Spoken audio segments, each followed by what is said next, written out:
Teman-teman, kipas angin adalah salah satu peralatan elektronik yang menggunakan motor listrik. Motor listrik ini berfungsi untuk mengubah energi listrik menjadi energi gerak. Energi gerak terjadi karena listrik dari PLN diubah menjadi flux magnetik. Tahukah teman-teman apa itu flux magnetik? Bagaimanakah hubungan flux magnetik dengan GGL induksi?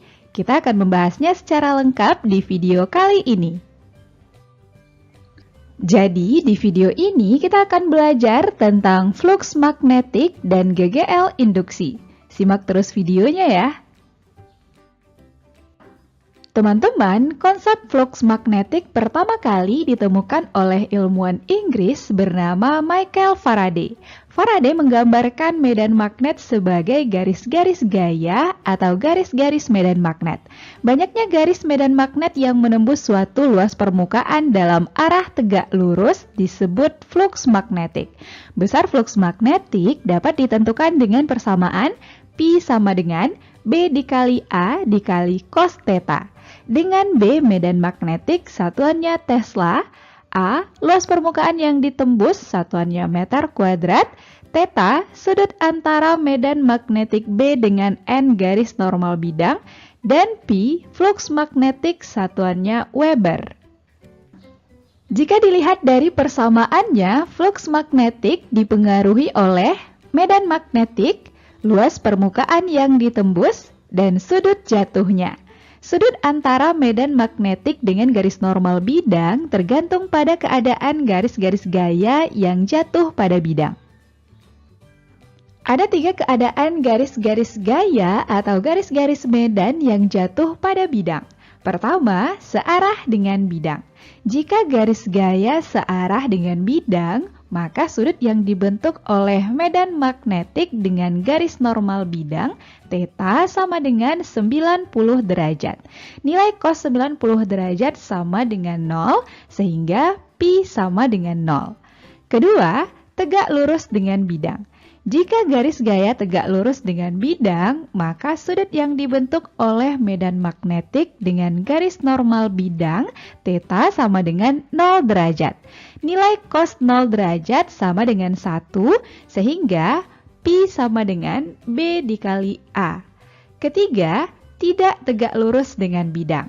Jika garis gaya tidak tegak lurus dengan bidang, maka sudut yang dibentuk oleh medan magnetik dengan garis normal bidang adalah theta, sehingga Pi sama dengan B dikali A dikali cos theta.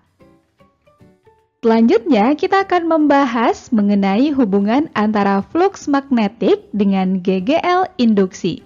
Hubungan flux magnetik dengan GGL induksi ini diperoleh dari percobaan yang dilakukan oleh Faraday.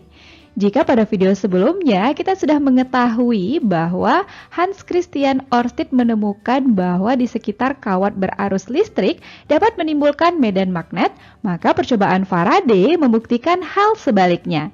Medan magnet dapat menimbulkan arus listrik. Percobaan Faraday dilakukan dengan alat sederhana yaitu sebuah magnet batang, kumparan, dan galvanometer. Dari percobaannya, Faraday menyimpulkan bahwa ketika magnet digerakkan keluar masuk kumparan, jarum pada galvanometer akan menyimpang. Ketika magnet tidak digerakkan dalam kumparan, jarum pada galvanometer tidak menyimpang tetapi menunjukkan angka 0. Penyimpangan jarum galvanometer ini menunjukkan bahwa di dalam kumparan mengalir arus listrik. Arus listrik seperti ini disebut arus listrik induksi. Arus listrik timbul karena adanya perubahan jumlah garis gaya magnet sehingga terjadi beda potensial pada ujung-ujung kumparan. Beda potensial inilah yang disebut dengan gaya gerak listrik induksi atau GGL induksi. Kesimpulan percobaan Faraday selanjutnya disebut dengan hukum Faraday yang menyatakan bahwa GGL induksi yang timbul antara ujung-ujung loop suatu penghantar berbanding lurus dengan laju perubahan flux magnetik yang dilingkupi oleh loop penghantar tersebut. Secara matematis, hukum Faraday dituliskan dengan persamaan epsilon in sama dengan negatif delta P dibagi dengan delta T. Jika kumparan terdiri dari N lilitan, maka dapat dirumuskan dengan persamaan epsilon in sama dengan negatif N dikali delta P dibagi dengan delta T. Jika perubahan fluks magnet terjadi dalam waktu singkat, selang waktu delta T mendekati 0, maka GGL induksi ditentukan dengan persamaan epsilon in sama dengan negatif N dikali dP per dt. Karena Pi sama dengan B dikali A dikali cos theta, maka persamaan hukum Faraday juga dapat dituliskan dengan epsilon in sama dengan negatif N dikali D per dt dari B dikali A dikali cos theta. Dengan epsilon in gaya gerak listrik induksi, satuannya volt, N jumlah lilitan, delta P perubahan fluks magnetik, satuannya Weber, delta T selang waktu yang diperlukan, satuannya sekon, dP per dt turunan pertama fungsi fluks magnetik terhadap waktu, satuannya Weber per sekon, B induksi magnetik, satuannya Tesla, A luas permukaan, satuannya meter kuadrat, theta sudut antara medan magnetik B dengan N garis normal bidang. Dari percobaan yang dilakukannya, Faraday baru dapat menghitung besarnya GGL induksi yang terjadi, tetapi belum menentukan arah arus induksi yang timbul pada rangkaian atau kumparan. Arah arus induksi yang terjadi baru dapat dijelaskan oleh seorang fisikawan Rusia bernama Heinrich Friedrich Emil Lenz. Untuk menyatakan arah arus induksi, ia mengemukakan hukum Lenz yang berbunyi, arah arus induksi akibat GGL induksi pada suatu rangkaian adalah sedemikian rupa sehingga menimbulkan medan magnetik induksi yang menentang atau berlawanan arah dengan perubahan medan magnetik asalnya. Atau arus induksi berusaha mempertahankan fluks magnetik totalnya tetap konstan. Jika kita perhatikan, pada persamaan hukum Faraday terdapat tanda negatif. Tanda negatif inilah yang menyatakan arah sesuai dengan hukum Lenz. Jadi, hukum Lenz ini merupakan pelengkap hukum Faraday ya. Nah, untuk memahami hukum Lenz, kita dapat memperhatikan gambar arah arus induksi pada kumparan seperti beberapa gambar berikut. Jika magnet diam, tidak ada perubahan fluks magnet yang dilingkupi oleh kumparan karena fluks magnet konstan, tidak timbul GGL induksi dan arus induksi.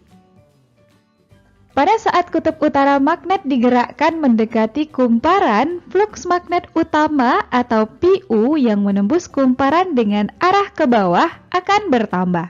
Sesuai dengan hukum Lenz, pada kumparan akan timbul fluks magnet induksi atau P-in yang menentang pertambahan fluks magnet utama atau PU yang menembus kumparan. Oleh karena itu, arah fluks magnet induksi atau P-in haruslah berlawanan dengan arah fluks magnet utama atau PU. Dengan demikian, fluks total yang dilingkupi kumparan akan konstan. Jika kutub selatan magnet digerakkan menjauhi kumparan, fluks magnet utama atau PU yang menembus kumparan dengan arah ke bawah akan berkurang. Sesuai dengan hukum Lenz, pada kumparan akan timbul fluks magnet induksi atau P-in yang menentang pengurangan fluks magnet utama atau PU yang menembus kumparan. Oleh karena itu, arah fluks magnet induksi atau P-in haruslah searah dengan arah fluks magnet utama atau PU. Dengan demikian, fluks total yang dilingkupi kumparan akan konstan. Nah, teman-teman, berdasarkan persamaan fluks magnetik P sama dengan B dikali A dikali cos theta, perubahan fluks magnetik dapat disebabkan oleh 3 faktor. Pertama, perubahan besar induksi magnetik atau B. Kedua, perubahan luas bidang kumparan atau A. Dan yang ketiga, perubahan sudut antara arah B dengan arah N garis normal bidang. Karena GGL induksi timbul akibat perubahan fluks magnetik, maka ketiga faktor tersebut juga dapat digunakan untuk menghasilkan GGL induksi. Kita akan membahasnya satu persatu. Pertama, kita bahas GGL induksi akibat perubahan induksi magnetik. Untuk menentukan GGL induksi yang timbul akibat perubahan besar induksi magnetik dengan induksi magnetik B yang berubah terhadap waktu T pada luas bidang kumparan A yang konstan, kita dapat menggunakan persamaan epsilon in sama dengan negatif N dikali A dikali dB per dt. Dengan epsilon in, GGL induksi satuannya volt, N jumlah lilitan kumparan, A luas bidang kumparan satuannya meter kuadrat, B induksi magnetik satuannya Tesla, dB per dt turunan pertama fungsi induksi magnetik B terhadap waktu T, satuannya Tesla per sekon. Selanjutnya, GGL induksi akibat perubahan luas bidang kumparan. Untuk menentukan GGL induksi akibat perubahan luas bidang kumparan, kita bisa memperhatikan gambar kawat penghantar AB yang digerakkan dalam medan magnetik dengan arah masuk bidang. Kawat penghantar AB digerakkan ke kanan dengan kecepatan V sehingga terjadi perubahan luas per satuan waktu. Apabila arah B dan arah V membentuk sudut θ, maka untuk menentukan besar GGL induksinya digunakan persamaan epsilon in sama dengan B dikali L dikali V dikali sin θ. Epsilon in, GGL induksi satuannya volt, B induksi magnetik satuannya Tesla, L panjang kawat penghantar satuannya meter, V kecepatan gerak kawat penghantar AB satuannya meter per sekon, θ sudut antara arah B dan arah V. Untuk menentukan kuat arus induksi yang mengalir dalam kawat penghantar AB dapat digunakan persamaan I sama dengan epsilon in dibagi dengan R sama juga dengan B dikali L dikali V dibagi dengan R. Sedangkan gaya Lorentz yang bekerja pada kawat penghantar AB dapat ditentukan dengan persamaan F sama dengan B dikali I dikali L, sama juga dengan B kuadrat dikali L kuadrat dikali V dibagi dengan R. Dengan epsilon in, GGL induksi satuannya volt, B induksi magnetik satuannya Tesla, L panjang kawat penghantar satuannya meter, V kecepatan gerak kawat penghantar AB satuannya meter per sekon, I kuat arus induksi satuannya ampere, F gaya Lorentz satuannya Newton, dan R hambatan satuannya ohm. Jika kawat penghantar digerakkan secara horizontal, maka besar gaya Lorentz yang bekerja pada kawat penghantar AB dapat ditentukan dengan persamaan F sama dengan W. B kuadrat dikali L kuadrat dikali VT dibagi dengan R sama dengan M dikali G. Sehingga VT sama dengan M dikali G dikali R dibagi dengan B kuadrat dikali L kuadrat. Dengan F gaya Lorentz satuannya Newton, W berat kawat penghantar satuannya Newton, B induksi magnetik satuannya Tesla, L panjang kawat penghantar satuannya meter, VT kecepatan terminal satuannya meter per sekon, M massa kawat penghantar satuannya kilogram, G percepatan gravitasi satuannya meter per sekon kuadrat, R hambatan satuannya ohm. Berdasarkan hukum Lenz, perubahan fluks magnetik terjadi akibat gerak kawat AB ke kanan sehingga akan timbul gaya Lorentz ke kiri untuk menentang arah gerak kawat. Berdasarkan kaidah tangan kanan, arah telapak tangan menunjukkan arah F yaitu ke kiri, ibu jari menunjukkan arah arus induksi I pada batang AB yaitu ke atas dari A ke B. Dan 4 jari lain menunjukkan arah B, yaitu masuk bidang kertas. Terakhir, GGL induksi akibat perubahan sudut antara induksi magnetik B dan N garis normal bidang kumparan. GGL induksi yang timbul akibat perubahan sudut antara induksi magnetik B dengan N garis normal bidang kumparan dapat ditentukan dengan persamaan epsilon in sama dengan N dikali B dikali A dikali omega sin omega T sama dengan epsilon M sin omega T. Dengan epsilon in GGL induksi, epsilon M GGL induksi maksimum, keduanya dalam satuan volt.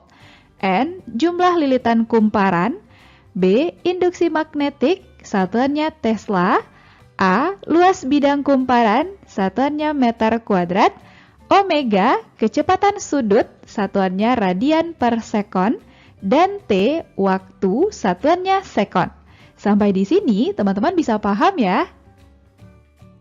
Agar teman-teman semakin paham, mari kita selesaikan contoh soal berikut. Soal pertama, diketahui kerapatan garis gaya medan magnet B sama dengan 400 mT menembus sebuah bidang yang sedang berputar pada porosnya yang memiliki luas A sama dengan 20 cm². Jika garis normal bidang membentuk sudut θ sama dengan 60 derajat dengan B, kita diminta menentukan besar flux magnetik P. Untuk menjawab soal ini, kita bisa menggunakan persamaan P sama dengan B dikali A dikali cos θ sama dengan 4 kali 10 pangkat negatif 1 dikali 2 kali 10 pangkat negatif 3 dikali 0,5 sama dengan 4 kali 10 pangkat negatif 4 Weber. Soal kedua, diketahui sebuah kumparan kawat terdiri atas N sama dengan 100 lilitan diletakkan dalam magnet. Flux magnetik yang melingkupi berubah dari P1 sama dengan 2 kali 10 pangkat negatif 4 Weber menjadi P2 sama dengan 5 kali 10 pangkat negatif 4 Weber dalam selang waktu delta T sama dengan 10 sekon. Kita diminta menentukan GGL induksi epsilon in. Untuk menjawab soal ini, terlebih dahulu kita tentukan perubahan flux magnetik dengan persamaan delta P sama dengan P2 dikurang P1 sama dengan 5 kali 10 pangkat negatif 4 dikurang 2 kali 10 pangkat negatif 4 sama dengan 3 kali 10 pangkat negatif 4 Weber. Selanjutnya kita tentukan GGL induksi dengan persamaan epsilon in sama dengan negatif N dikali delta P dibagi dengan delta T sama dengan negatif 100 dikali 3 kali 10 pangkat negatif 4 dibagi 10 sama dengan negatif 3 kali 10 pangkat negatif 3 volt. Ingat ya teman-teman, tanda negatif menunjukkan arah sesuai dengan hukum Lenz. Jadi jawabannya B. Soal selanjutnya, diketahui sebuah kumparan yang terdiri atas N sama dengan 200 lilitan menghasilkan perubahan flux magnetik dengan persamaan P sama dengan 4T kuadrat ditambah 2T ditambah 6 Weber.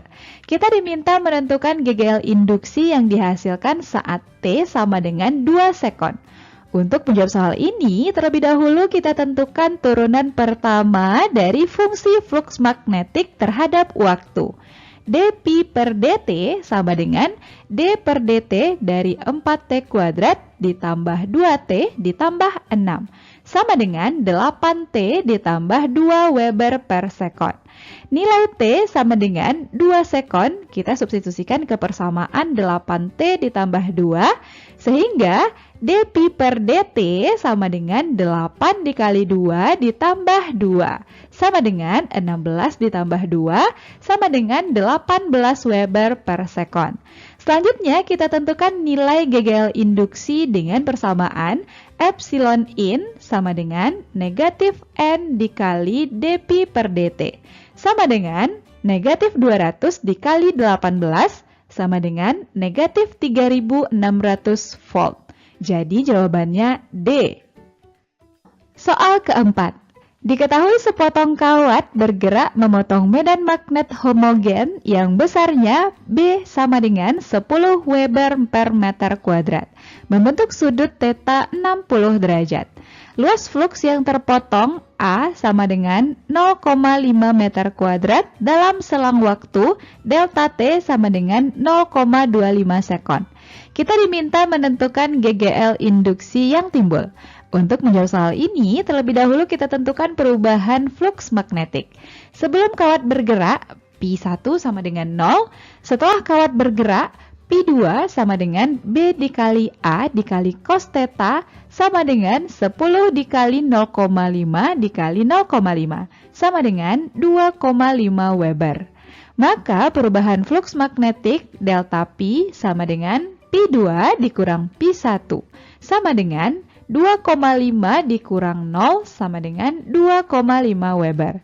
Sehingga GGL induksi dapat ditentukan dengan persamaan epsilon in sama dengan negatif delta P per delta T sama dengan negatif 2,5 dibagi dengan 0,25 sama dengan negatif 10 volt. Jadi jawabannya A. Soal terakhir. Diberikan gambar kawat peki yang panjangnya L sama dengan 40 cm digerakkan dalam medan magnet homogen yang induksi magnetiknya B sama dengan 0,5 Tesla yang arahnya masuk bidang gambar dan tegak lurus dengan arah kecepatan V sama dengan 10 meter per sekon. Karena B dan V tegak lurus, maka θ sama dengan 90 derajat. Jika hambatan rangkaian R sama dengan 5 ohm, kita diminta menentukan mana pernyataan yang benar. Pernyataan 1, GGL induksi yang ditimbulkan 2 volt. Untuk menentukan GGL induksi, kita gunakan persamaan GGL induksi akibat perubahan luas bidang kumparan. Epsilon in sama dengan B dikali L dikali V dikali sin θ sama dengan 0,5 dikali 0,4 dikali 10 dikali 1 sama dengan 2 volt. Pernyataan 1 benar. Pernyataan 2. Arus di R adalah 0,4 ampere dan arahnya turun. Terlebih dahulu kita tentukan besar arus induksi dengan persamaan I sama dengan epsilon in dibagi dengan R sama dengan 2 dibagi 5 sama dengan 0,4 ampere. Untuk menentukan arah arus di R, terlebih dahulu kita tentukan arah arus di kawat peki. Arah arus ditentukan menggunakan kaidah tangan kanan. 4 jari lain menunjukkan arah B masuk bidang, telapak tangan menunjukkan arah F ke kiri karena melawan arah V. Ibu jari menunjukkan arah I ke atas dari Q ke P. Arus lanjut ke kiri, turun ke arah R, dan lanjut ke kanan menuju Q. Pernyataan 2 benar. Pernyataan 3. Gaya Lorentz pada kawat peki adalah 8 mN ke kanan. Untuk menentukan besar gaya Lorentz, kita gunakan persamaan F sama dengan B dikali I dikali L. Sama dengan 0,5 dikali 0,4 dikali 0,4. Sama dengan 0,08 Newton. Sama dengan 80 mN. Sesuai dengan hukum Lenz, arah gaya Lorentz menentang arah gerak kawat peki. Karena kawat peki bergerak ke kanan, maka arah gaya Lorentz adalah ke kiri. Pernyataan 3 salah. Jadi pernyataan yang benar adalah 1 dan 2 saja. Oke teman-teman, demikianlah pembahasan kita tentang fluks magnetik dan GGL induksi. Jangan lupa tonton terus video-video terbaru di channel kita ya. Sampai jumpa di video berikutnya.